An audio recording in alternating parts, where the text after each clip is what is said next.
Nobody can ever make you happy.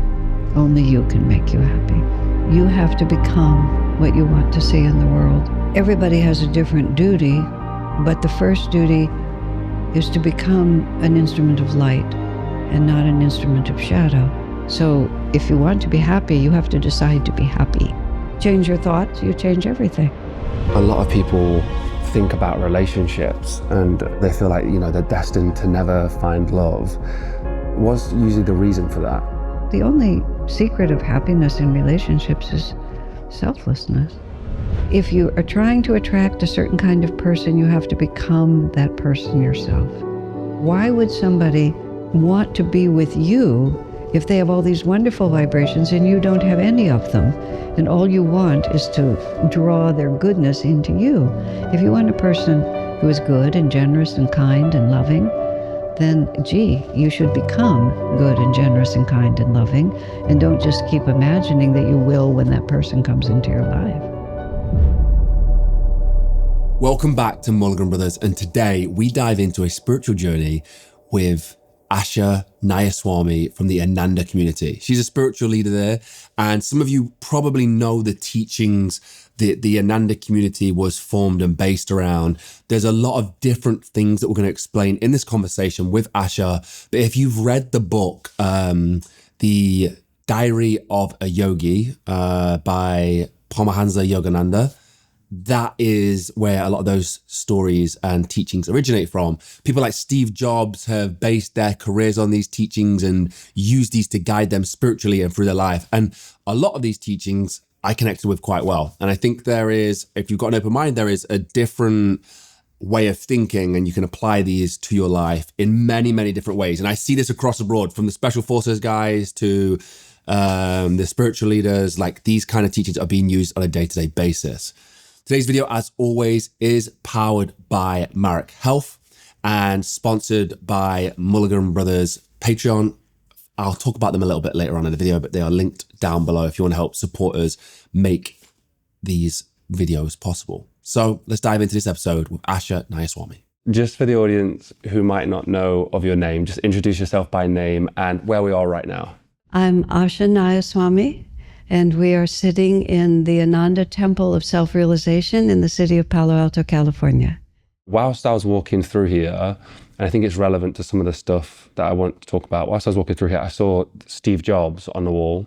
We're in, we're around where sort of Steve Jobs... Silicon Valley is where we are. And I was just curious as to what the reference to Steve Jobs on the wall was. I saw that it was around a copy of the book that he would read.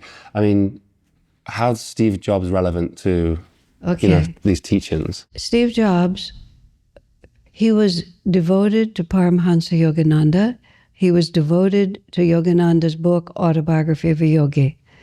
Almost everyone who moves out of the mainstream looking for spiritual understanding finds Yogananda's autobiography.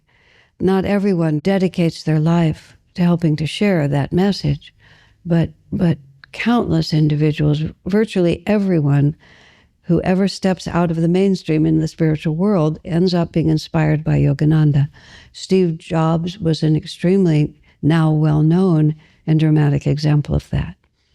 He said he read Autobiography of a Yogi once a year, every year, after he found it for the first time, which was when he was a young man before he became Steve Jobs, when he was just starting out in all of this.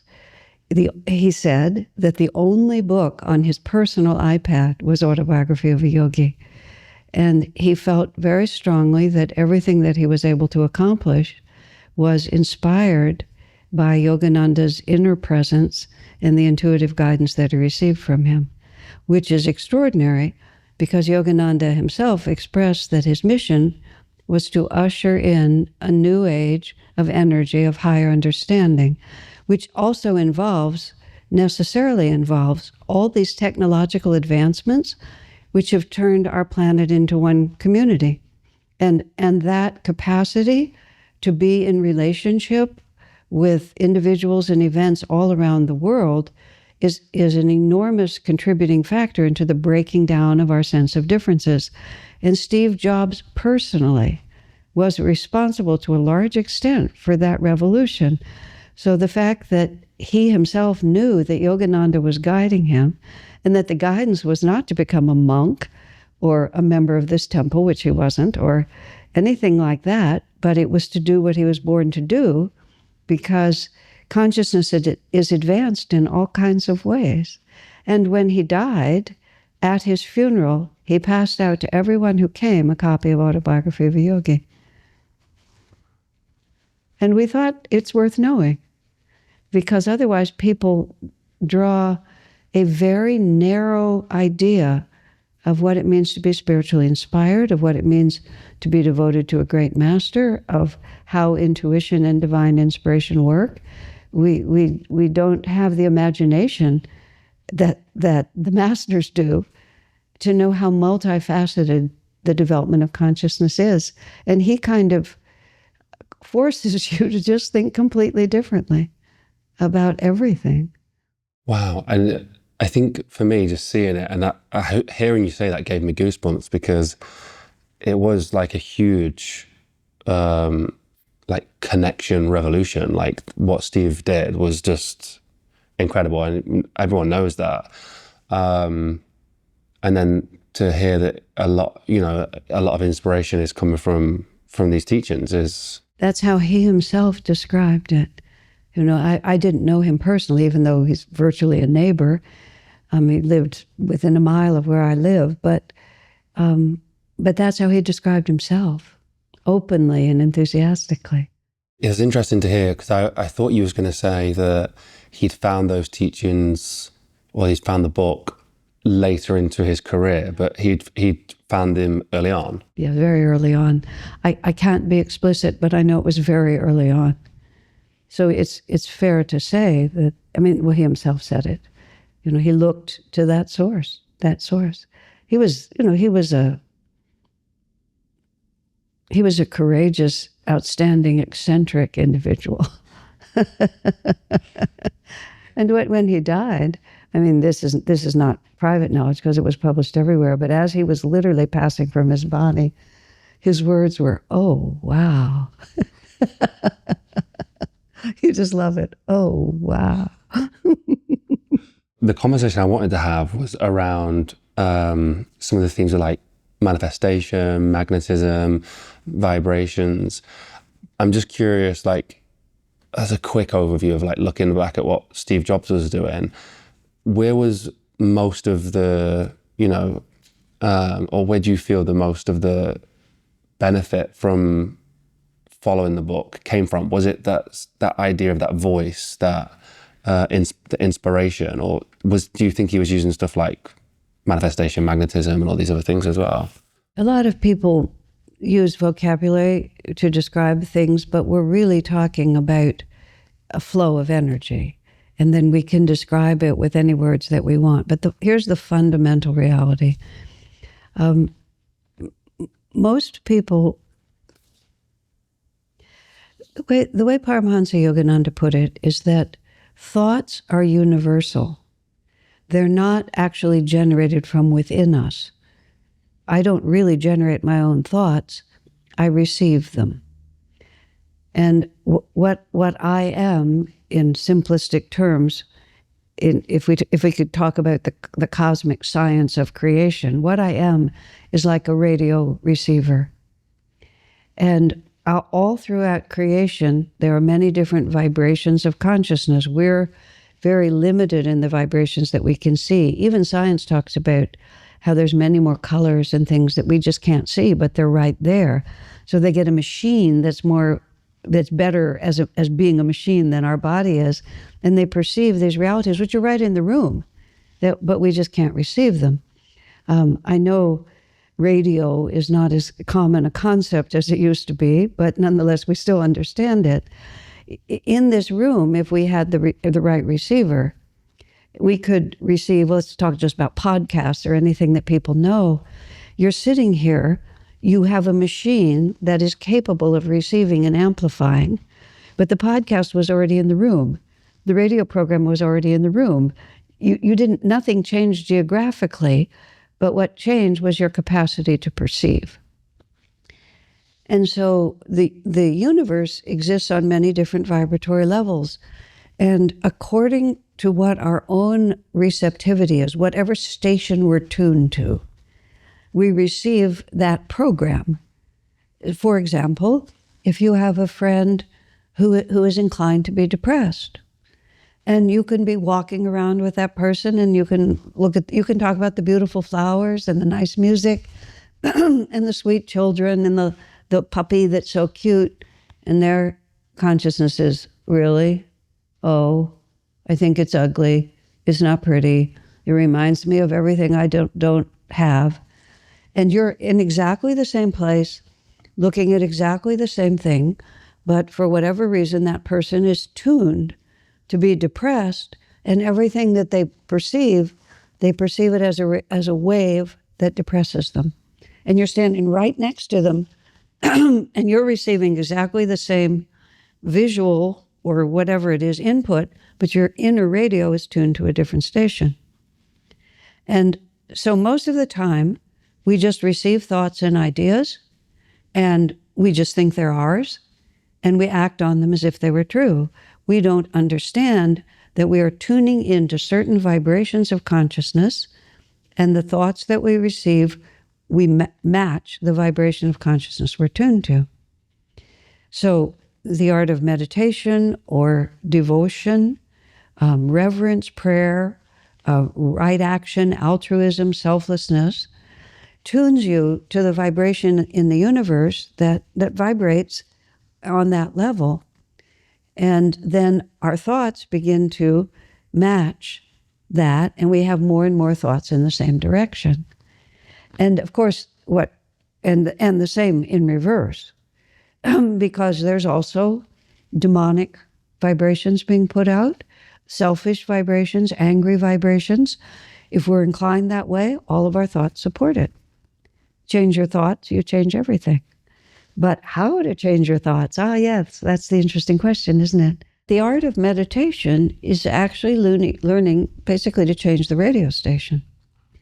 And you can shift over to a whole nother dimension of inspiration, because we begin to figure out that I am not this little limited form. I am not the source, and I'm the bottom of awareness. I'm not the top of awareness. And you begin to realize the more I just think about me, I, me, mine, what do I want? What do I do? Who am I? What am I afraid of? What do I want to have? All those things, the more you just keep vibrating on that level, receiving those reinforcing thoughts. When you begin to think, perhaps there is a greater reality. Perhaps there is a God. Perhaps there's a loving divine mother. Maybe there's a God-realized master like Paramahansa Yogananda, who is my friend and wants to help me. And instead of just trying to do it all ourselves, we try to work in cooperation. And of course, it's more dynamic if you know you're doing that. But if you're merely eager for truth, eager for inspiration, you don't have to personify it in any particular way, because it is personal, but it's also completely impersonal. Give me beautiful music. Help me to help the world. The more selfless, the more expansive your thinking, the more subtle your ideas. And, going back to Steve Jobs, as I said, I don't know him personally, so I don't know what exactly he was asking, but he was self-evidently born to create something that was going to have a magnificent effect on the planet. So however his little conscious self articulated that, because what we think and what we say about ourselves is often a very superficial layer from who we actually are. Clearly, he was committed, to revolution of a most dynamic and interesting kind. And so that commitment to that revolution and the willingness to work very hard and have fun working hard, and the confidence that he had in his own ideas, all of those things tuned his radio to the point where Yogananda and the other great masters who guide this world, he was vibrating in such a way that they could reach him. And it doesn't come in like, lo, I, Yogananda, say, make the iPhone. That's sort of the narrow idea we have. It just occurs to him that this would be a good idea. And it's only when we become more aware, we ask the question, where do our thoughts come from? You know? Are these radio stations and these... Radio receivers. So we're the receivers. Yeah. These frequencies that are being put out to us, are they personal to us? Are they universal? Oh, very interesting. There are universal vibrations of consciousness that we can tune into. Love, peace, joy, anger, revenge. You know, they're universal states. So if we're just generally in one or the other, we will tune into that, and everything will reinforce that. So it's kind of like universal, and we decide. But when you are in relationship if you are consciously trying to receive from a higher source, then naturally that magnetizes more specific energy that would be inspiring and receptive to you, attuned, harmonious with who you are. Very specifically, this temple that we're sitting in now, I've been resident here and with others, but had a very responsible leadership role in manifesting this. I didn't manifest the building, but the building was a Catholic church built in 1950, and 40 years later, in 1994, we raised enough money to buy it and converted it into a temple of self-realization, which in itself is very interesting. Catholicism moving into self-realization right in the same building. Extremely upsetting to the Catholics we bought it from, but their diocese felt they couldn't support it, so they gave it to us. At the time that we started here, my liturgical garb was white. Now, for reasons of an initiation, now it's blue. And I have often been the person who stood in front of the altar and led the Sunday gathering, okay? The first few Sundays I was here, and I'm not exactly psychic, but I'm very sensitive, I honestly felt a line of men dressed in black in their kind of astral forms, and they were super upset that in their Catholic church, there was a woman standing up here speaking English dressed in white in their place. And they were quite annoyed with me. This was just a vibration, but it was really extremely real. And they were there for several Sundays. And finally, I just said, get over it. And then they went away. And that was the end of that. Okay, coming back to, I've been very involved here from the beginning. And I had already lived 16 years in a different Ananda community. And I'd helped start that community too. I was one of many, but I was a founding member. And Swami Kriyananda was still living in those years. He died in 2013. And so I was often in touch with him once I was living here. But he almost never in 30-some years gave us any specific instructions outwardly. There was only 2 occasions when he said yes or no, when he said no to something. And yet, I always knew what to do. We always knew what to do. We just knew what the next step was. And it wasn't that there was no trepidation, because sometimes they were big steps, and they would require a lot to follow through, but we just knew what to do. And it took me a while to realize the extent to which I was simply receiving the thoughts and guidance from Swami Kriyananda. To the point when we actually dedicated not this building, but our community nearby. And Swami spoke, and let's see. Swamiji was sitting there, and I was speaking, but he was sitting slightly behind me. And I suddenly realized that everything I was describing had emanated from his consciousness, not from mine. Except he never did any of it. I did it all. And I sort of had to back up a little. I had to stand next to him. I couldn't stand in front of him. At that point, I felt awkward doing that. But later he said, this is how I help people. He said, because he later said, he would always say, I founded these communities. And then he would name the communities that he was not on the scene, but he did.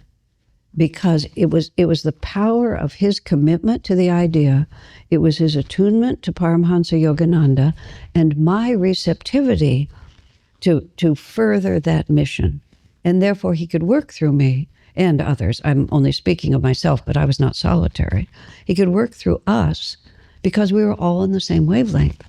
But he was stronger and had more power, but he could transfer some of that power to us because we wanted it. We were willing to be instruments together. Now, this is not mind control. This is not taking over our free will. It's none of that. It's all of us. It's like a choir. We all know what the notes are, but we all sing together. We have this incredible sound that most of us could not do on our own. And Swamiji said how he works with people, if they want him to, only if they want him to. He projects thoughts, and if we like those thoughts, I mean, none of this is conscious. It's not like I say, oh, Swami, like, here's the 10 thoughts for today. I'll take number 1 and number 7. It's nothing like that. I wake up in the morning with an idea in my mind. And I often realize that when I wake up in the morning is when when my conscious mind is a little bit off to the side, then nothing blocks the creativity, and I often wake up with the right idea. In fact, sometimes if I have a problem I can't solve, I take a short nap because I know that when I wake up I'll have it. And so he's projecting thoughts all the time because he understands what is needed. I don't think he does it in detail. I'm not exactly sure what he means by that. He's projecting energy. If, he said, the person is receptive to the idea, and if the vibration of the thought matches their vibration, their own inclination. This is what I mean. It's not imposed. It's recognized. If I recognize that vibration as something that's consistent with me and that I can really put energy behind because I'm in tune with it, and then it becomes my idea. But you see, the thoughts, we're always picking up the thoughts anyway, because we just get thoughts because we're on a certain wavelength. But when we're attuned to a source, and of course, guru, spiritual teacher, divine mother, God, angel, however you want to think of it, ascended masters, if you're attuned to a particular source and you make an effort to be receptive to it, then it can magnetize you even more. So basically, that's how it's done. And I believe that's what Steve Jobs was doing, of course. How consciously, how he described it to himself, I don't know. But do you still receive those thoughts now, today? Absolutely. After 2000, he passed in 2013. Absolutely. Nothing has changed, really, except he was so delightful to be with. And so, he can't laugh at my jokes and he can't make jokes. Well, actually, sometimes he does make jokes. And sometimes he laughs at my jokes. I don't want that to sound, because the odd thing about it, you see, is it's just natural. Anybody that you love, that you're close to, you have intuitive conversation with them all the time. I mean, you just know things about each other. That's what love does. It makes you close. You feel things. Someone will call you and tell you, and you say, oh, I was just thinking about you. Why were you just thinking about them? Because you're connected in some way. So all that we're actually saying here is that for one whose consciousness is expanded like Yogananda or Kriyananda, death is no obstacle. I've been getting tons of messages asking about my health protocols ever since I did the world's heaviest marathon. The experience took a toll, and getting back to optimal health has been an absolute journey. That's where Marek Health have been absolutely essential. Their approach is beyond quick fixes. It's about long-term health and performance. They work with medical professionals to create personalized, evidence-based plans tailored to your needs, using pharmaceutical-grade treatments and cutting-edge diagnosis. Whether it's TRT, peptides, supplements, or like me, getting full health analysis to get you back on track, Marek Health provides everything that you need. And it's not just for athletes. If you're an entrepreneur or businessman like me, you might want that renewed focus, clarity, and energy. That's where Marek Health can get your brain performing at its peak. From comprehensive blood work to customized health plans, Marek gives you the tools to optimize your life. If you're ready to take control of your health, go to marekhealth.com and use code Mulligan for 10% off. The link's down below. I can't recommend them enough. And if you just wanted to get started, I would go and get your blood work done. Go get assessed, find out where they can help you. Use the link down below for 10% off using code Mulligan. Let's dive back into the video. We spoke yesterday after the interview, and you said something to me that really resonated with me around I'm trying to make a film at the moment, or write a book around some of the stuff that I've felt I've learned after losing Jacob. And you said, speak to him. Yes. And I when you first said it, it kind of like took me aback a little bit. But then I thought about it. I know I can have a conversation with him. Absolutely. And I would. It would be a real conversation.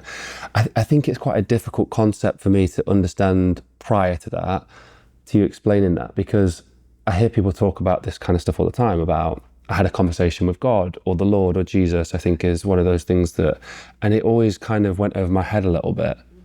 But I think it makes sense now. It makes sense now. You spoke of free will then as well. How does free will play into all of this when all these frequencies are coming in? And nothing is imposed. It's not imposed. You're not forced to take it. And so you only receive what you're open to receiving, and no divine force, no benign divine force will insist. It'll just stand quietly outside and knock very, very softly. And if you're listening and open the door, then you'll receive it. And if you're not interested, you won't even hear the knock, because you won't be vibrating on the same wavelength. So our free will is that we get to choose. We get to choose our influences. Now, the problem with free will is that it's not completely free, because we are so bound by the momentum of our habits. But if you're just speaking of it abstractly from the divine point of view, God does not interfere, which is also the answer to why in God's creation do so many people do so many horrible things? Because we have the freedom to learn at our own pace in our own way. And people get really upset about that if others are manifesting in ways they don't want, but they also get equally upset at the idea that God would take away our free will. So it's a self-contradiction. And that's why it's a challenging concept. let's go to the opposite side. So somebody who's choosing to do something bad or feels inspired to do something bad, are they receiving... They're receiving low vibrations. Yes, exactly. Because there's a shadow. There's shadow in this universe. It's a dual universe. And no, I use the word shadow rather than the word dark, because if you say light and dark, it implies that there are two realities. There's actually only light, but you can block the light. But it doesn't matter how long the light is blocked. As soon as the block is removed, the light is exactly the same. The light is not diminished by being blocked, but it can become invisible, or it can cease to influence. So I talk about the shadow. The shadow, we can be more inclined to live in the shadow. And bear in mind, the shadow is merely doing things that will have consequences that you will not enjoy, even though you think you will enjoy them, because we are made in a certain way. And no matter how many opinions you have about what reality ought to be, reality always wins. It's very important to realize that. Work as hard as you can to deny it, to break the laws of the way that you're made. Insist on anything you want. Reality always wins. And therefore, you're inspired to be vengeful, to be sadistic, to be murderous, to be cruel, to be a thief, all these things. We only ever act in a way that we think is going to alleviate our suffering and bring us happiness. Otherwise, we would never do it. Just analyze yourself. Our understanding may be so stupid, and our actions may be so different. The consequences may be so different than we expect, but it always seemed like a good idea at the time, or we wouldn't have done it. And so what happens over many incarnations is the consequences of our mistakes catch up with us. We suffer. And then again, if we're honest, when we suffer, it begins to occur to us, even if we don't remember the actual original cause, we're still caught in that vibration and we don't enjoy it. We know that we are meant for happiness, and it forces us to re-examine our basic premises. But it doesn't happen until we're ready to have it happen. And that's why this is just a school that we move in and out of. It never gets perfect. I mean, material life, the material plane is always dual. It just will never just sort of all come over and be good. It just won't. We're here to have the experience of the duality so that we will be inspired to seek the one, the inward oneness of spirit. It's a long story. I think the idea of vibrating at a certain frequency to bring something into your life, like to magnetize something, is something that our audience has heard in different ways and different shapes. I'm interested if you've got an example that would stand out of somebody using magnetism or vibrating at the right frequency for something really powerful, that they brought something into their life. And when I say that, I think actually I'm probably looking for like that, the cliche answer. Actually, maybe powerful is not the right word, but the cliche kind of thing where someone goes, oh, I manifested this and it arrived at my doorstep the next day. Have you seen like examples of people using it in that way? Well, I know it's very popular to use it in that way, and it's not actually incorrect, because this is an energy universe and energy responds to magnetism. So if you're powerful in your thoughts, if you're powerful in your will, and you're consistent and really put out the energy, you can, create a vortex, and that vortex will cause the universe to respond. The fact of the matter is, even if you don't know you're doing it all the time. And so the question is, what am I drawing into my life? And therefore, what kind of magnetism do I have? Or what am I not drawing into my life? And therefore, what kind of magnetism do I have? So you can try to use it as a parlor trick to get what you want. And you can do that. That can work. It doesn't always work. And the other part, it's not always as clear cut as it appears, because the magnetism is the pattern in your chakras, and that pattern in your chakras is the collective of all your incarnations. So when you decide on Tuesday that you want to have the car by Friday, you may have decided on Tuesday to want the car on Friday, because a lot of karma is coming to a head that is a lot more than just my will on Tuesday that manifests as the car on Friday, which is your whole magnetism is shifting to have the power to be able to draw things, have that particular vibration that can draw things into your life. But the power to have that requires more than just a nice affirmation or a good idea. And people have it. I was told that Napoleon would never make someone an officer in charge of troops unless he was lucky at cards. Because if he was lucky at cards, he had the magnetism to make things go his way. And if you were unlucky in cards, there was something in him. This was just told to me. But there's a certain truth in it. And certain people, they just make the right decisions and they attract money. But it's not just the decisions they're making today, it's all that they've done for all the lifetimes before to have there be a karmic momentum to be in tune with making money. So you can't just game the system. And when you really get tuned into the ideas of manifesting, you realize, if I just use this as to get what I want in a material way, to a certain extent, I'm squandering that positive magnetism.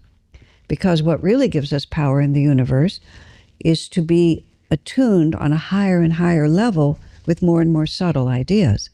And just the capacity to get for me what I want, sure, that's a level of concentration power. People can manifest that. But real power is to be in tune with the divine flow, which is not about look at me and what I can do, which is look at us and look what we can do. Look how I can serve. Look how I can give. Look how much bigger my self-definition will become than just my own little pleasure in this story. And so we begin to change our whole magnetic field. And this is where seek ye first the kingdom of God, and all these things will be added unto you. The building that we're sitting in, I mean, we are not by any means a wealthy group of people. We're a generous, spirited, energetic one, the group that brought this together. But we've never had a bottom, someone with a limitless checkbook who could just write the check for us. But we created magnetism by our devotion and our selfless desire to create a place where people would be uplifted. A place like this is for everyone. And it came about, I believe, because of Swami Kriyananda and Yogananda's desire, their intention that it happened, but also many, many, many, many people just gave their hearts to it. And of course they gave their dollars and dimes as well, but it was really because they created the magnetism and they were in tune with an ideal, and there was divine power behind it. Because it was impossible on a certain level, and then it just became possible. How does that happen? Well, it isn't a mystery, really, because many, many, many people gave their hearts to it. This idea of this awareness for, maybe just awareness in general of having these, utilizing vibrations or doing these kind of practices and teachings. If we were talking about reincarnation, is it possible that we could go a lifetime with missing it? If could we miss the idea of utilizing vibrations in these teachings and stuff like that? Or if previous lifetimes we've accessed this and we've done this before, are we always going to access it again? Because for somebody like myself who maybe hasn't fully accessed it or fully gone into this, is it supposed to happen? Is it written that I'm going to access it? Or could I go through this lifetime without, passing by? First of all, you are accessing it. You're a creative man. You've changed your career. You've manifested possibilities. You employ other people in it. You figured out where to put the lights to do this. You're constantly tuning in and creating something that wasn't there before until you were the instrument of it. And so it's not just getting a new Tesla in your driveway. It's that, oh, this would be a good idea. Let's do it. I mean, everything that you've done did not, for you personally, it did not exist until you did it. Yeah. So, how do you think you managed to do that? It's very suspicious to me. Why did it even occur to you? And how did you know how? You just knew. I know you did. I just watched you set up this place. You just went around until it was right. And then you knew it was right. And you can say, well, that's because I'm a smart person and I've learned this. Or you can say, I'm acting as a channel for something that the divine wants to have happen. That's lovely you say that, because with my work, I very much am a channel. I have no formal education on this, so I really don't know. I just will stand around until it feels right and move things around. So that one feels really that rings true for me. But don't limit it. Yeah. You just answered the question that I just answered. Exactly. I put Swami Kriyananda into it because I have a specific relationship, but you have your guardian angels. Mm-hmm. You just don't know their names. I think what it is I can't be the only person who's guilty of this, is wanting framework and is almost having well, now I follow this and this is what I do. And I found this idea, but you're right. I have been doing it for a long time. I guess we all do it we all do it, I guess. We're always all doing it. Thoughts are not individual, they're universal. We tune in and we follow them. We just don't know what we're doing. And then gradually you become more aware, and then you become more adept. And you may refine it, as I have refined it, into discipleship. but you're doing it anyway. Every single person. You're walking down the street, you suddenly want a hot dog. Where did that thought come from? It came from the universal transmitting station of hot dogs, and you were in tune with it, and you got it. The concept of hot dog exists in the creation, and you tuned into it, and it matched you, and all of a sudden you're eating one. All the time. I think it's one thing that fascinates me is we can walk down, if I'm in New York City and I'm walking down a sidewalk, this idea hit me the first time I ever went to New York, was that everything around us at some point was some kind of thought from somebody and became a creation and manifested out of thought. It's everything. Yeah, you're getting there. It's fascinating. It's fascinating. And how did they get that thought? And where did it come from? And where did they get the energy to do it? And what will happen after all the people are gone? I mean, you just go, this is what gradually just flips your world into something completely else. Trust me, it's great fun. It's just so entertaining.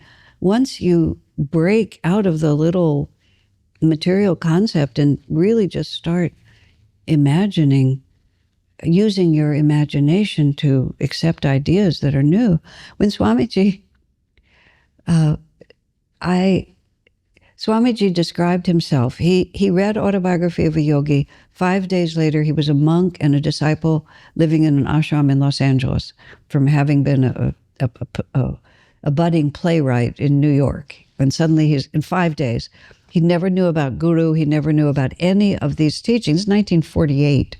This is not the same era we're living in. He said sometimes he would actually get dizzy. He would just stagger because it was such a complete change over everything. But he said, I had absolute trust in Yogananda, just absolute trust. I accepted what he said unhesitatingly, but not unquestioningly. Because he couldn't reject it, because his intuition told him, this man knows. But so many things that Yogananda said, there was no place in his brain for it. He could neither reject it nor accept it. When I came to Swamiji, I was 22. I was a little more grounded in these teachings, but I'm a tiny person. But so many things that Swamiji said, I knew that he knew what I wanted to know, and I never doubted him, ever.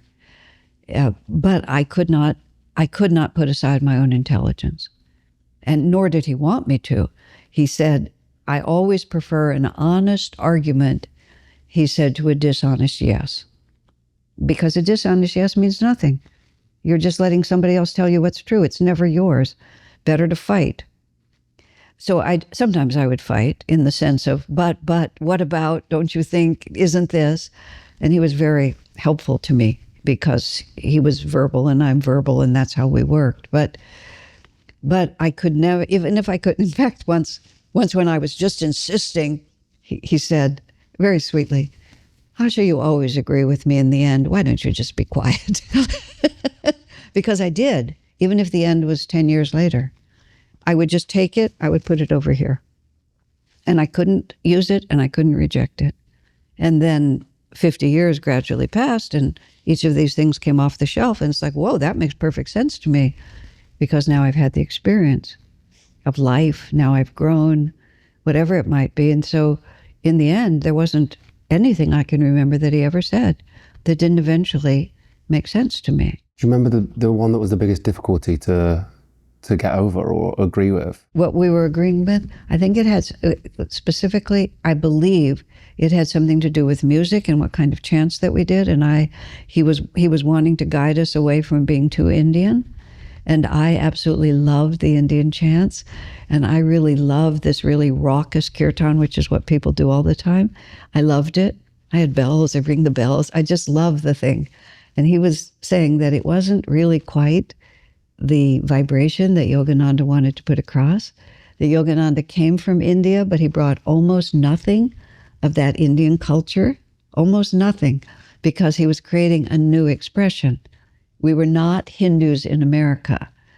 And some of us, because we're comfortable and like that, just wanted to be more like that. And I was super defensive on that, because I personally just really enjoyed it. But I heard him. That's when he said, Asha, stop arguing with me, because I was never going to convince him. He knew I was just speaking from my own prejudice, and I wasn't thinking impersonally. You know, he didn't tell me, Asha, to never do that kind of chanting. He just said, it's not what Master wanted us to do. And we're not here to fulfill our own preferences. We're here to carry out the mission of a great master. And he knew what he was doing. He could have brought Sri Ram, Jai Ram, Jaya Shiva Shankara. You know, he could have brought all of that, but he didn't. So this is what happens when you start being a disciple. It's not that you lose your free will, but you have to be open to other ideas, and you have to be honest enough to say, is this really wisdom, or is this just my preference? Because I have many, many preferences that are not wisdom. That's how you change. But at the same time, I didn't believe it until I believed it. It took me quite a number of years. And I had to be several times immersed in ashrams where that Indian vibration was very, very strong, which I thoroughly enjoyed. But I could, by then, I could tell, oh, that's right. That's not quite what we're doing. You know, this takes you to a valid place. And I still enjoyed it. But it didn't put me more in tune with what I've committed myself to do. It was like a holiday. Does that make sense? Yeah, it does, yeah. But I really fought hard on that, and I lost, because I've been able to persuade him at different times. Swami would change his mind if he heard a good something he hadn't thought of, and he would solicit our input, even when he was pretty sure what was supposed to happen, or even knew for a certainty. But he would solicit our input, and it wasn't a pretense. It was, maybe you've thought of something I haven't thought of. Maybe you know something I don't know. And when we persuaded him, he would say, well, that's a good point. I see this is the thing that I'm enjoying about our conversations is I really struggle with blind faith. Like I struggle with the idea of blind faith and just... Well, blind faith is a really bad idea. Go ahead. Well, that's it. I think that's kind of what I'm saying, yeah. Yeah, blind faith is a really bad idea. And one of the things that's happening right now is that people are getting tired of that. And that's why churches are empty. That's why we were able to buy this church. It wasn't that there weren't, I don't know if there was enough parishioners, but there weren't enough priests. It's not popular to go somewhere where you're told this is what you have to do. And if you do this, you'll go to heaven. If you do this, you'll go to hell. I mean, as I understand it, there used to be a great deal about reincarnation in the New Testament, but about 500 years after Jesus' passing, the church institution, and I'm saying this literally, this is history, it was hard to control people if they could just have another incarnation. But if the real choice was between heaven and hell, then you had a lot of influence over what they did. And so reincarnation became inconvenient. Not for Jesus, it became inconvenient for the institution that was founded in his name. And then you start making specific dogmas about things, and you just have to keep going. And there used to be limbo. And now this, my Catholic friends tell me this. I have a number of friends who are Irish Catholics raised in the San Francisco Irish Catholic community, which apparently I can tell was pretty strong, and they're my vintage. So, you know, this was from some decades ago. And there was limbo. And that's where the unbaptized babies went, I think, that they got caught in limbo. And then at a certain point, it was really hard to explain what limbo was, as we all got more sophisticated. So at some point, the Pope, or whoever had the right to do it, dissolved limbo. I'm going to tell you a joke now. And so somebody said, well, what happened to all the babies that were in limbo? And then the answer was, well, they gave them to the Hindus and they reincarnated. But you see, it's like, how can you answer a question like that? The whole thing gets so... But when you set yourself up to have a dogmatic energy, you just have to keep answering question after question. How much, and then if you break enough rules, you'll go to hell.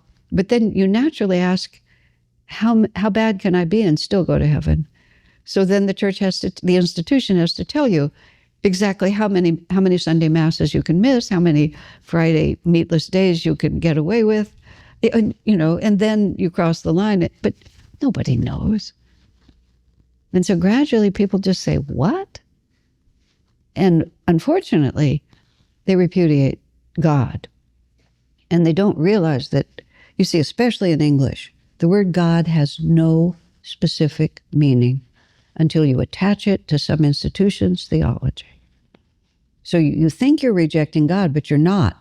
You're rejecting some institution's theology, and that institution was not created by the master. Jesus did not make the church. The church was made afterwards. And of course, they say it came through Peter and everybody was, but blind faith doesn't work, especially not in this age. Just a quick interruption from the video. I want to talk about our paid partnership with BetterHelp. As you guys are aware, I've always been super open about my mental health, anxiety, depression. For a long time, the way I would deal with that is by burying those emotions, working really hard, running hundreds of miles, and burying those feelings deep down inside. That's why over the last 2 years, I have stuck to online therapy. Weekly online therapy, and it's been absolutely incredible. It was a massive weight off my shoulders. I know I'm not the only person who feels like this, but sometimes it can feel like you are, and you can feel super alone in that anxiety, that depression. And then we have to add the mix of social media in there. For somebody like myself, I'm on social media all the time for work, but so many other people look on there and see these highlight reels of people's lives that's just not true reality. All of these things can be super overwhelming. For a lot of people, we decide to keep it to ourselves. We think we can battle through, we can push through. That's why I turned to online therapy,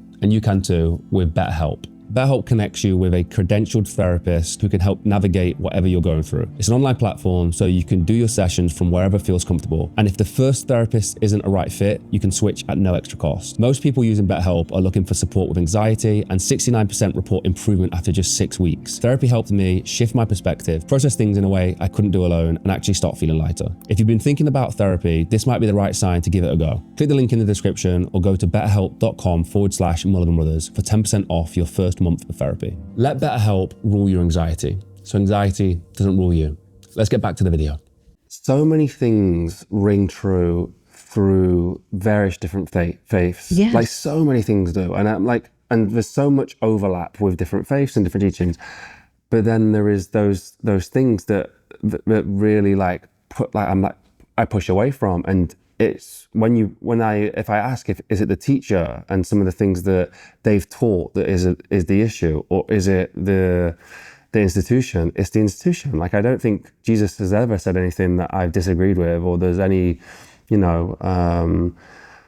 parts in the Bible that I like, like certain stories or what he said, and I don't think I disagree with any of them. But some of the institution stuff is really difficult to swallow at times. And we are moving into an age in which spirituality will be based on our actual own experience, and the institutional idea of religion will just fade away because it's part of this rigidity, this fixed reality that is the age of matter. We're moving into the age of energy. Yes, all true religions are started, you just go right through it all, by great masters who have a direct revelation of infinity. And they all see, guess what? The same infinity. Now, they are limited in how they can express it by the culture in which they're living, by the needs of the disciples, by the needs of the times.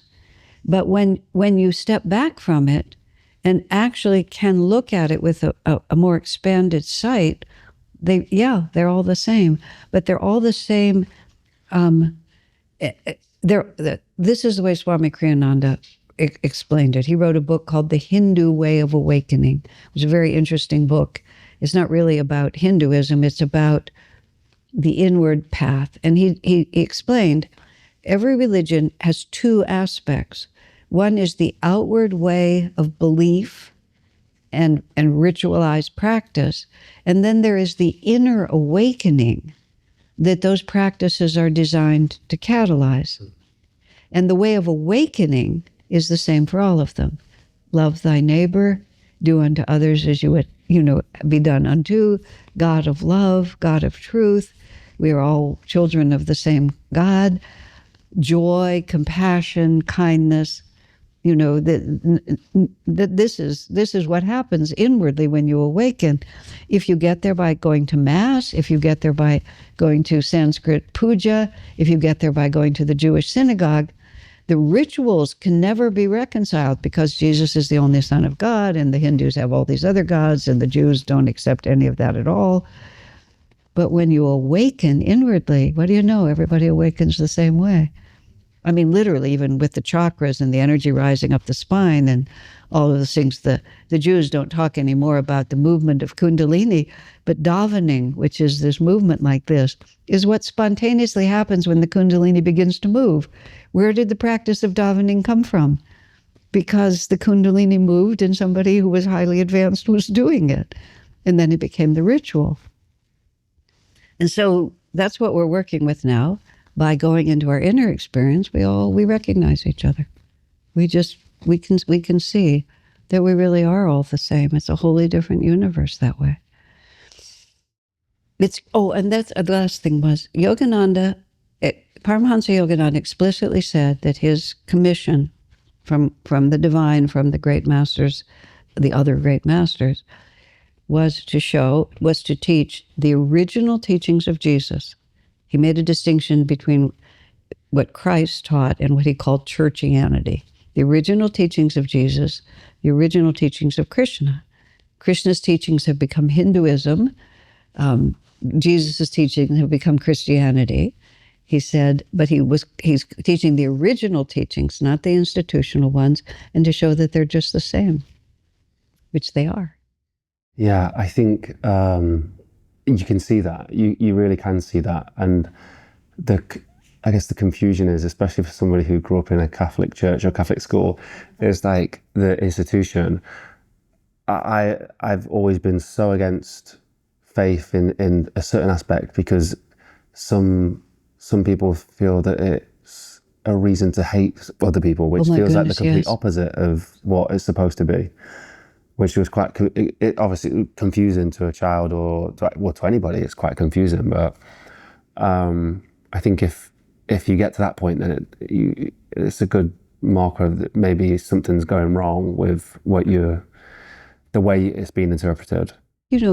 Faith is based on experience, and experience is the only basis for faith. I mean, people tell you. Institutions will tell you, just believe. And it serves, the institution is not the enemy. It's like, if you're even thinking about God in any form, you're my friend. You don't have to be like me. It doesn't matter at all. I mean, anybody who's trying to go toward God, even if their ways of doing it would be impossible for me, good for you. At least try. And for many people, it has to be that clear and rigid. Otherwise, they can't hold it. I went into a coffee shop one day. It was summer, and there was a woman sitting there, and she was wearing a tank top because it was very warm. She was sitting at the table, and she was reading the Bible. And you could see by all the marks on it that she read that Bible a lot. She didn't just buy it and get it today. And she had a tattoo that was shoulder to shoulder across her back, which you could see because of her T-shirt. And the letters were about 4 inches big. It said, redeemed. And I looked at her, and it looked like this gal has been through a lot in her life. I mean, it brings me to tears every time I think of her. I only saw her just for a few. Imagine the power that saved her, that she branded herself on her back. I thought, oh my God, only if we could all be that fervent in our desire to love God. And so if she thinks about Jesus in a way that I don't care. She's thinking about Jesus. Isn't that wonderful? And even more than that, look what her faith has done for her. that faith would not do that for me, but look what it's done for her. It's just so beautiful. Yeah, you see that a lot. Like I think we get to experience that quite a lot as well, and it is really wonderful. Yeah, I don't want to put such cast such a bad shadow in what we're saying, like, or what I'm saying. It is so positive in so many people's lives. So what you have to do is you have to be authentically yourself. You respect that and you appreciate what they're doing, but you don't want to accidentally miss things because you're habituated to reacting. Mm-hmm. You want to actually respond from a superconscious point of creativity rather than a subconscious habit that just wants to eat you and pull you back. This is the possibility of expanded new awareness instead of just following the habit. And there was a friend of mine, he was very much into the kind of things that I do now. He said when he was 6 years old, he was sent to Catholic school, and he was a pretty naughty little kid. He was a very active person, and he was in a class of 50 with one nun in charge. And the nun tried to keep discipline by telling the children that if they were very good, that when they died, they would get a bigger house in heaven. And he was delighted to hear that because he didn't care how big his house was in heaven, and that completely freed him from having to obey the nun. So yeah, if it doesn't make sense to you, that's their story. It's not mine. Yeah, there's so many experiences like that for me. I'm fairly certain I've had the same story told to me as well. Yeah. There was one that, in fact, let me steer away from it because I'm going to steer away from it. You don't want to get struck by lightning. I don't want to get, exactly. And nor do I want to get struck by lightning. This is a former Catholic church. Let's try and pull back to vibrations. Then. Okay, let's go back where we were. So, and this is, we're going to the opposite side again. So yesterday you mentioned that Swamiji had written tons of different books. And one of the books that you mentioned was vibrations around attracting wealth or status. Money magnetism. Money magnetism. So how does that work? Like, how does money magnetism work? Oh, that's a very good question. Well, of course, if I had the book in front of me, I could tell you about it. I've given a full course on it, which is available on YouTube, Money Magnetism. Let me think about the pieces of it. I mean, just the generals, I highly recommend that you just get the book. It's a small book and it's extremely interesting. And I don't think you have to deal with reincarnation and God necessarily to enjoy it because it stands on its own. First premise is that this is an energy universe and the magnetism that you put out, the vibration of your consciousness and of your energy determines your fate. Even if you do all the, quote, right things, but the vibration that you put out is not an attracting one, then you can work really hard, but it still won't necessarily work because the hard work may be being nullified by the wrong thoughts that you have, which could be fear or negation or just a lack of understanding about how the process works. So the first thing to understand first is that this is an energy universe and that money is simply energy. Money is not a fixed entity. There is no fixed quantity of money in the universe. And it's a flow. It's not something that you gather and hoard. And the very thought that the more I get, the richer I'll be, is false. And that's why the subtitle to that book is How to Attract What You Need at the Time You Need It. Because it isn't just a matter of storing it up. It's a matter of being able to generate the right magnetism so that you'll be in the flow, so that things will come to you and so that it will work. So you start with just a whole different concept, which is not acquisition, it's understanding how to magnetize to yourself. And then he talks about many of the things I've been talking about, that we are not as limited as we think we are. The self-definition of I'm alone in the universe and everything depends on me and it all comes out of me and do I have enough energy and all those things, all of those just create confining, limited magnetism. where if we actually understand that I'm a channel for the universal energy, thoughts are universal, I can be inspired and I can have as much energy as I need. However, if your motivation to get money is confining and selfish, then you will not be as in tune with the flow. Now, you can still make it work, but it also depends on what you're, I mean, this book is written this book works better for people who have some altruism in them. Let's just put it that way. So then he talks about clarifying your objective. A lot of times people are confused because they're not really sure what they're trying to do. And also, if you're trying to do a project, but you're not really trying to do the project, you're just trying to get money, then you're going to always be at cross purposes with yourself, because you're not really going to be thinking, how can I create? How can I give to the world this? You're going to be thinking, how can I get for myself? And you see that these forces can cross each other out. So he talks about what is your real intention and how elevated is that intention. And is that intention something, and a phrase that we often use, is this what is actually trying to happen? And to realize that we need to be in tune with what's trying to happen, not merely with what I am trying to impose on the universe. And so that then you have to talk about, what does real intuition feel like? You know, how can I tell when I'm really in the flow? And it reaches out into other subjects. And then we talk about the simple fact that money is energy, and you have to put out energy to attract energy. You can't just sort of act on a low energy vibration, not just a low vibration, but act with low energy and expect to have a high energy result. And so if you want a lot of money, which is a lot of energy, you have to put out a lot of energy in order to get it, which is so fundamental. But it's a point that many people miss. And their whole approach to money is, what is the shortcut? How do I get it without working? I myself have noticed that everybody I know who's quite good at money works hard. What a surprise.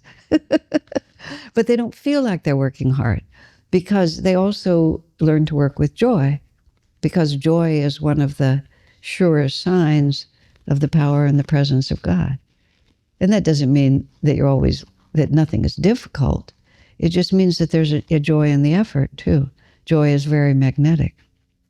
Think about it. Whenever I've done projects over the years, over the many years I've been part of community, whenever I'm trying to think whether something's going to work, I ask the question, who's going to make it fun?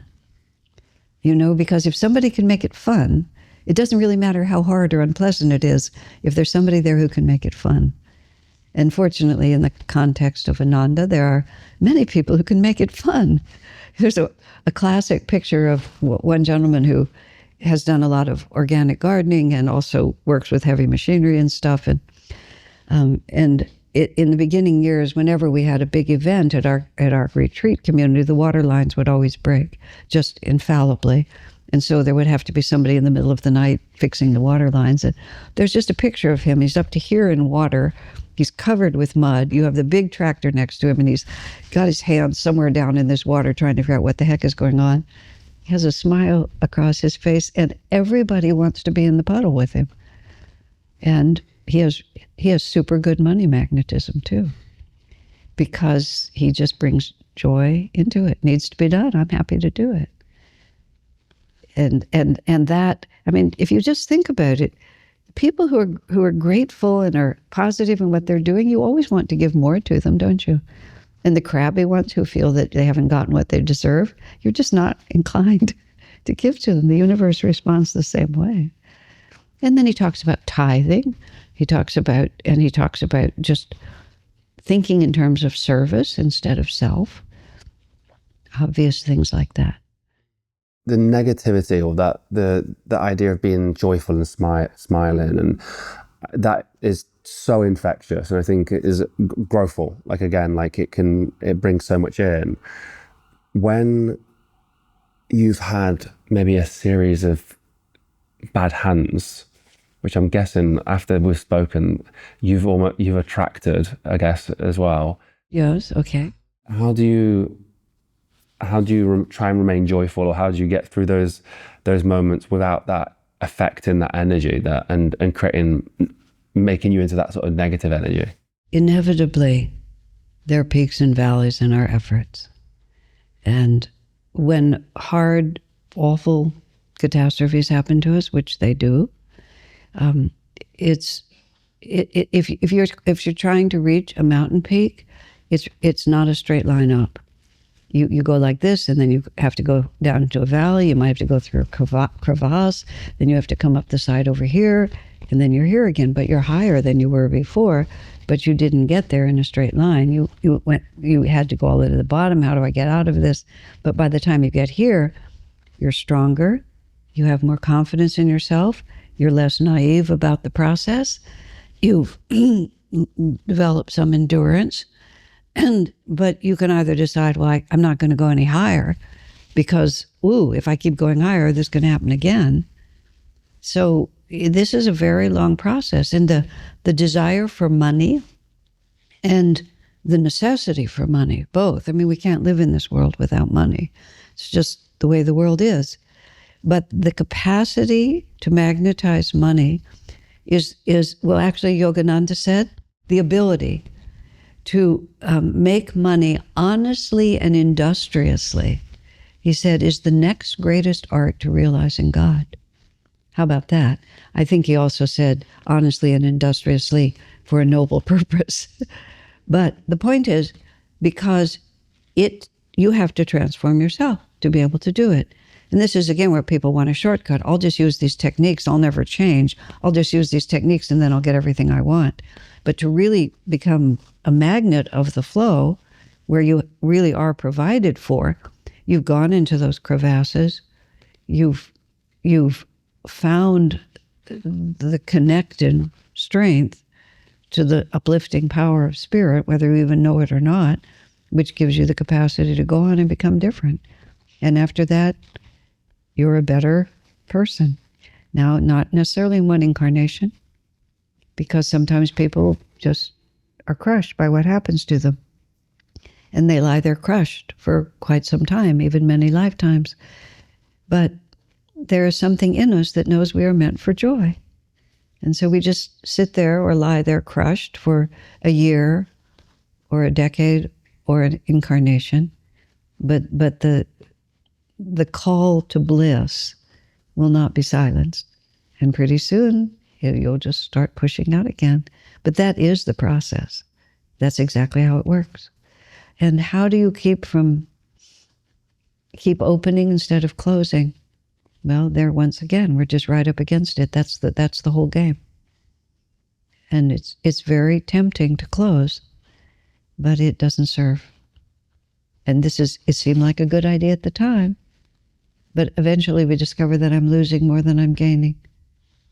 And then you just very cautiously and tentatively come out again.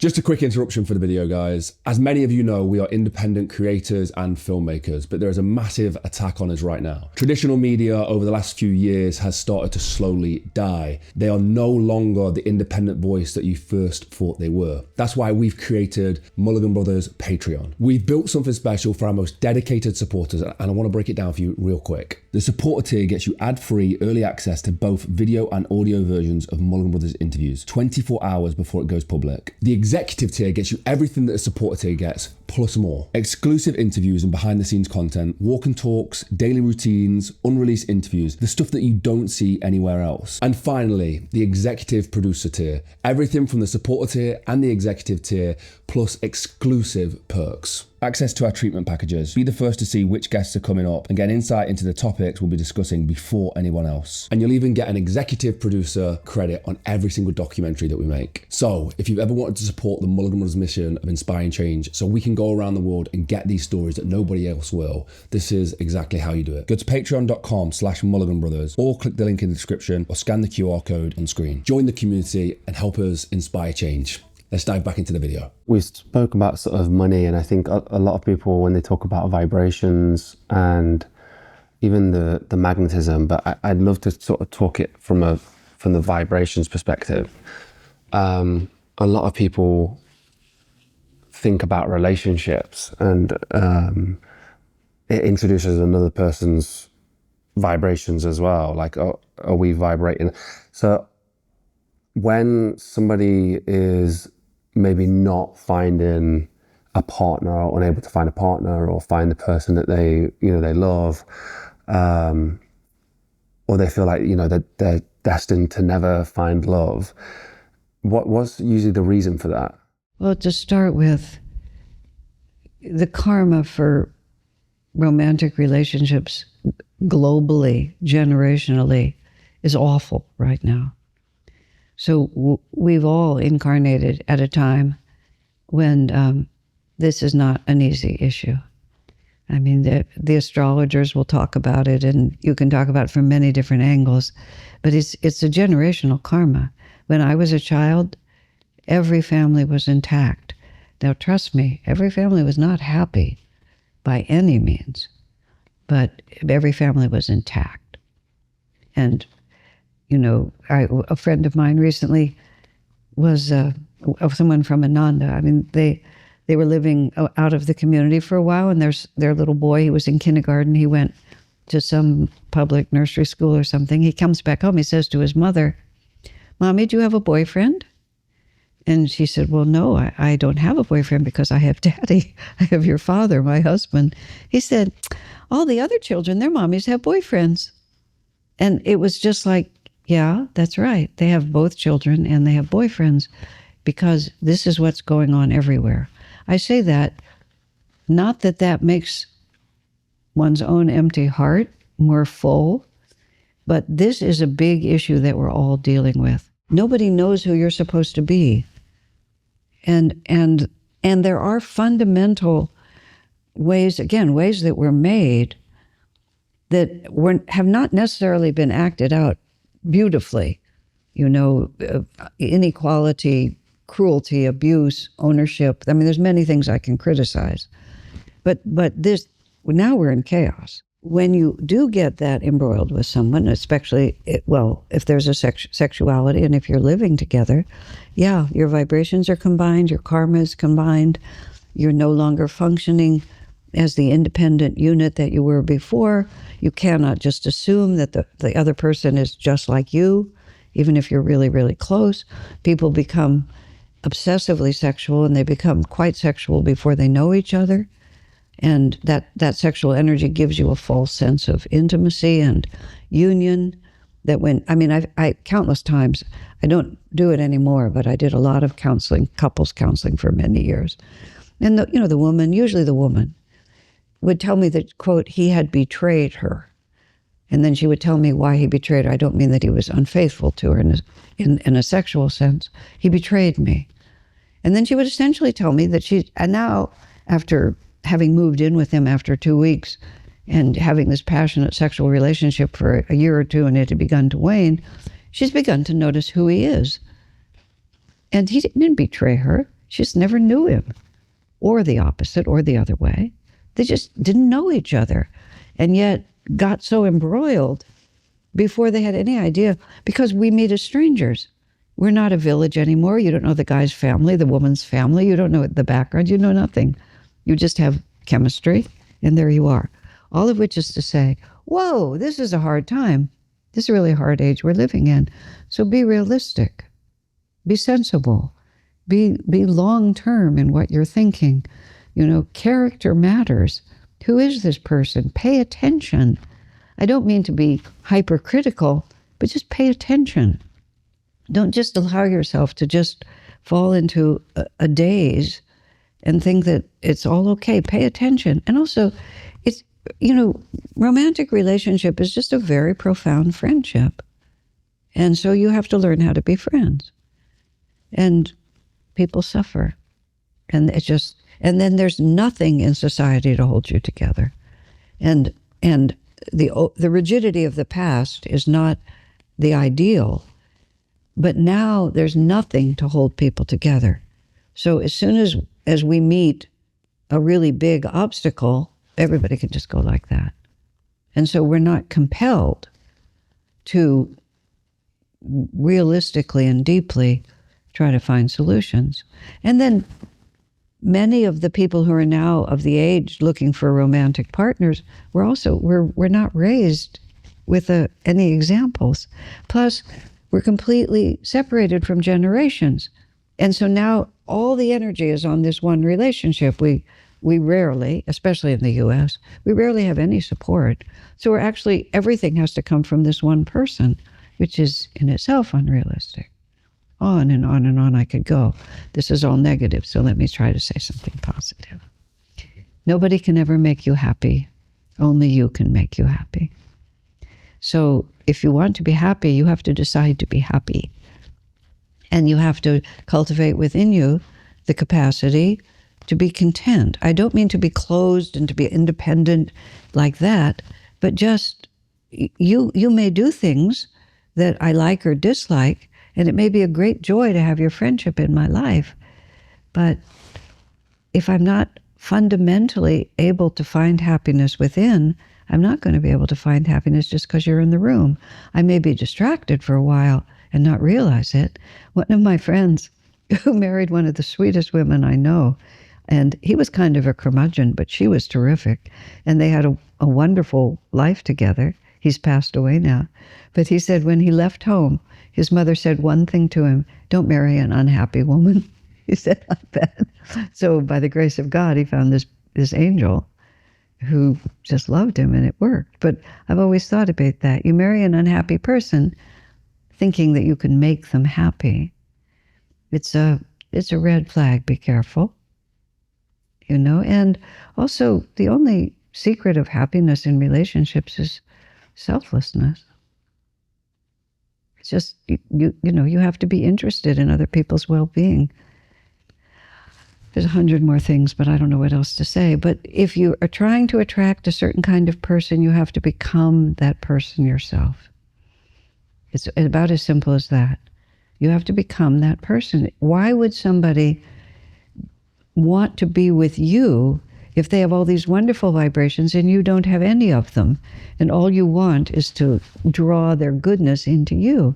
If you want a person who is good and generous and kind and loving, then, gee, you should become good and generous and kind and loving, and don't just keep imagining that you will when that person comes into your life.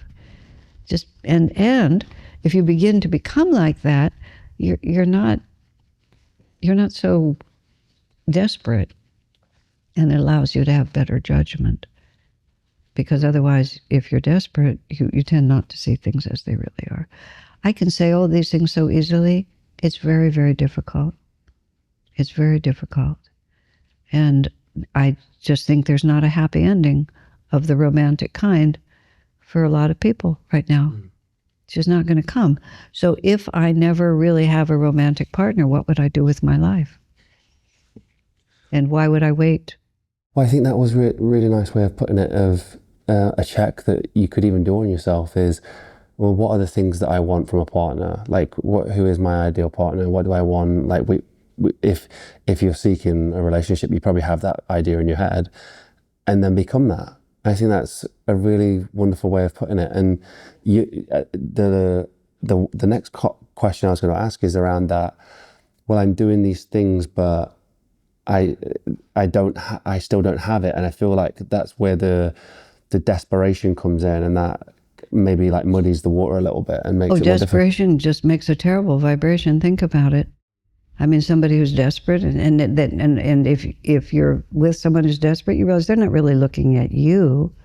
They're seeing you as the possible solution to their problem. And you can tell that they're thinking about themselves. They're not thinking about you, and that's not a really attractive way to be, is it? So you can't, other people can't make you happy. You have to become what you expect to become and really dedicate yourself to it. And in the process, you'll find that life is possible. It's also, being single is also a very nice way to live, because you're not embroiled with someone else's karma, and your vibration is not being constantly diluted or changed. I can argue both sides of it. I think both sides are perfect, but wherever you are, you have to make the best of what you have. The fundamental law of abundance is to gratefully make use of what you already have. And if you have a single life and you wish you had a coupled life, you have to gratefully make use of the life that you have. And that will attract more to you.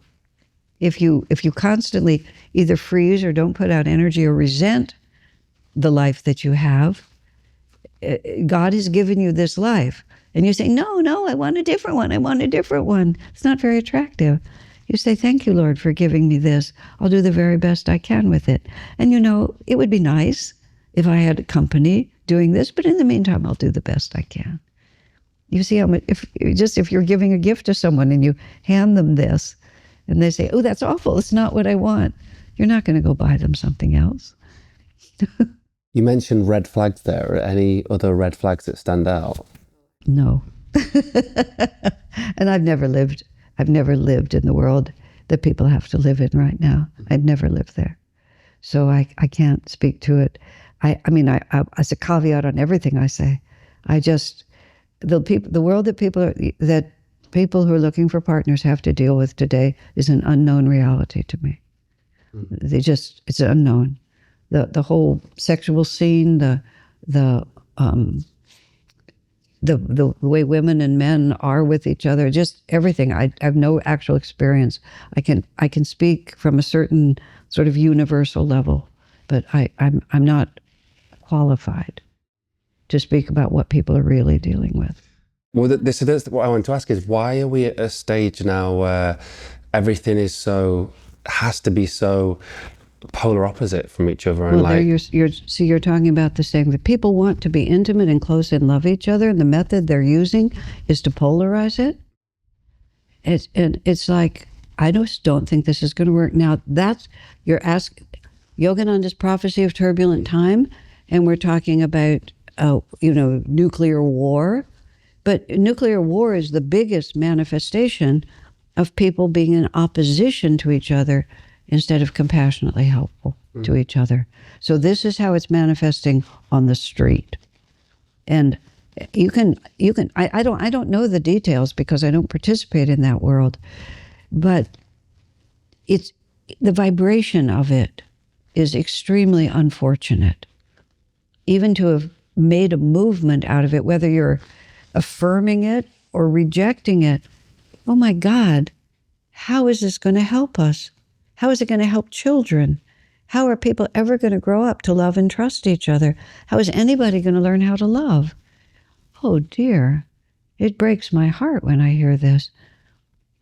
And I have been watching it for years. I'm a woman. I've been a woman ever since I was born. And I see women, in the name of asserting being women, behaving in ways that are not attractive and are certainly not the power of the feminine. And you can look at me. I'm no pushover. Trust me. People in my life would like a little bit of other kinds of energy from me. But it's not going to work. That's what concerns me, you see. It's not the way to bring about real change. I can think of countless people who feel like they're fighting the bad and the negative, and reality they're fighting the opposition of what one person thinks they're doing good, the other person thinks they're doing good, and there's this huge clash in the middle, and they literally either fighting with words or physically fighting. What is the solution? Like, where does do we reach, like we keep talking about, like reaching a fever pitch, like how do we change that? Do I reach out and speak to this person? It all begins with your own individual consciousness. You have to become what you want to see in the world.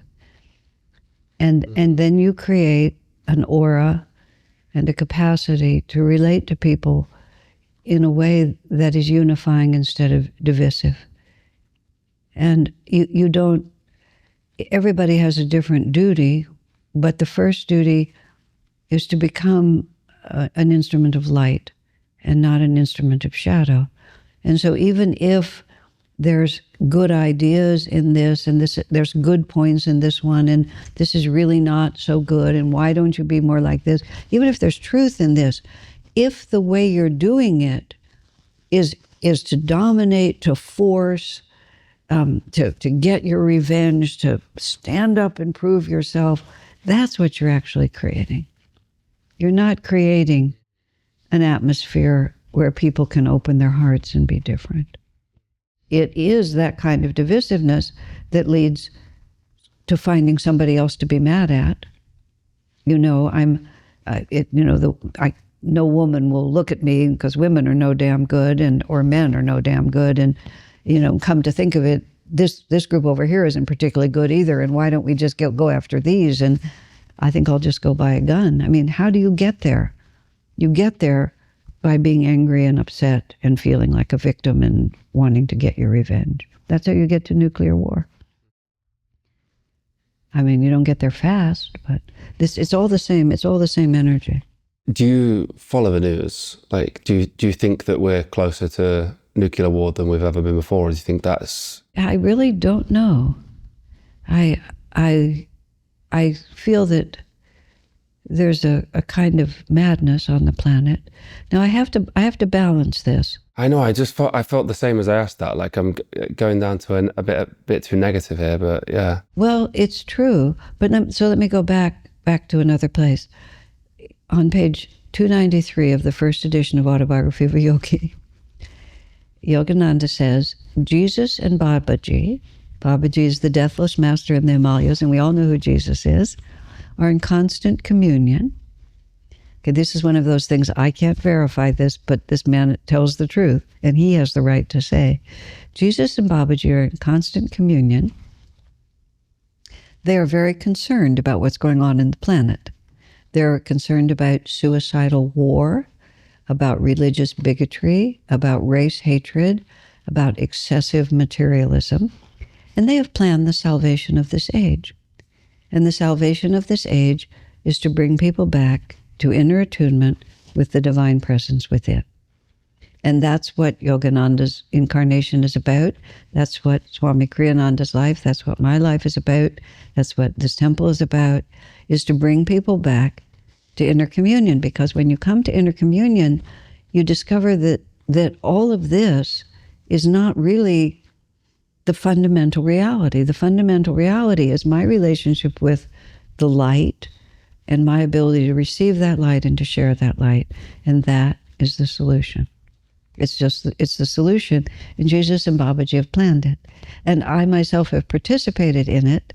And even though when I talk about all these things, and you hear me, I can speak quite fiercely about it, but it's not really relevant, because what's really happening is that people are awakening to the light. The first time I went to India was in 1986. I'd never been out of the Western world before. I'd never seen overpopulation. I'd never seen that kind of poverty. And in 1986, India was just on the eve of the transformation that's happened now. So what I saw there is not there now. I looked out the window of the bus and I thought, we have all the technology and all the money in the world to just not have it be like this. People don't have to be so poor and so hungry or ill. They don't have to be. The only reason we don't do it is because we don't want to. And I just realized in that moment, you have to change the human heart. Just as simple as that. So there is a revolution, and it's actually going really strong all over the world. People are working on the human heart, learning to love, learning to be kind, learning to think in more expansive terms. And simultaneously, this other chaotic alternative is going on. Fascinating times. Yeah, I agree. But there's a rabbit hole. There's a rabbit hole of shadow that's right in front of us. And it won't serve to pretend it's not there. But we can only go into it, we can only look at it insofar as it inspires us to be more powerfully dedicated to the light. If it begins to pull us down, we have to pull back from that. You see, it inspires me to be more powerfully dedicated to the light. So even though I don't feel negative, I just feel like, oh yeah, look at that. Wow, that is really something. And no, I don't think that's a very good idea. Wow, let's work on the other side of it. Let's all get together and do more for the light. Yeah, let's be more generous, more creative, more dynamic, more in tune, because that's the answer. I mean, it makes sense. I think it's easy to get caught up in the darkness, and I think Yes, it is, because thoughts are universal. Yeah. And this is a very strong universal thought right now, so you have to change your radio station. Well, let's finish up with the vibrations. Well, we're talking the same thing, so let's go back to vibrations. Let's go back to it. So, how do we change vibrations? Like, how do we? What's like when you say abundance? Like, how do I vibrate abundance? See, your vibration is created minute by minute by minute by minute. There's no minute of your life in which you are not creating your own destiny. Every minute influences the next minute, and the next minute influences the next one, and they're cumulative. So it can't be like, oh, well, every afternoon at 6, I'll create a good vibration, and the rest of the time I'll just be whoever I want to be. What am I thinking right now? What am I thinking about? How am I thinking about it? Am I allowing myself to drift into downward pulling thoughts? Do I have a mantra that I use in my mind? Do I have an affirmation? Do I pray? What is the message of the music I listen to? What kind of media do I watch? Every single minute you are tuning yourself to something, and the more you attune to it, the more it becomes habitual. And the more habitual it comes, the more you do it. So, am I a positive? Am I a critical? Am I a negative? Am I a frightened person? Am I a generous person? Right this minute. Am I mad at my roommate because he didn't wash the dishes? Am I cursing the darkness? Or do I notice that, look, there's a new leaf coming out on the tree out there? And you work at it. You learn, you get some melodies in your mind that have positive words that go with them. And when your mind is invaded by the radio station you don't want to listen to, you very strongly bring in the right radio station. That's what affirmations are. That's what prayers are. That's what mantras are. There's another practice called japa, which is the continuous repetition of an inward prayer, the name of God in some way or another. Sri Ram, Jai Ram, Jai Jai Ram. Jesus Christ, have mercy on me. God of love, I am your child. All things conspire in the perfection of God. But it has to be something you really believe. And how you change your vibration is change this minute, and then after that one, change the next one. And that's who you are. You're not this beautiful face and these lovely clothes and all these things that you put on. You're the energy that you're generating in your heart and in your head. And if you're not cheerful, if you're sad, if you're broken because something really hard has happened to you, then you at least bring the divine into that. And I mean, if God is too big a concept, make it your guardian angel. Everybody has a guardian angel. I love the concept of Divine Mother. And when things are not going well, I had a very sweet mother. I was lucky in that sense. So I know what it feels like to crawl into the arms of your mother. So I think it doesn't matter how big I am, Divine Mother's bigger than me. I just say, Mother, help me. My best prayer, both for others and for me, Divine Mother, whatever you're trying to teach me, help me to learn it. Just help me to learn it. Divine Mother, help me to learn it. Or even you can reduce it a great deal. Help! That's my favorite prayer.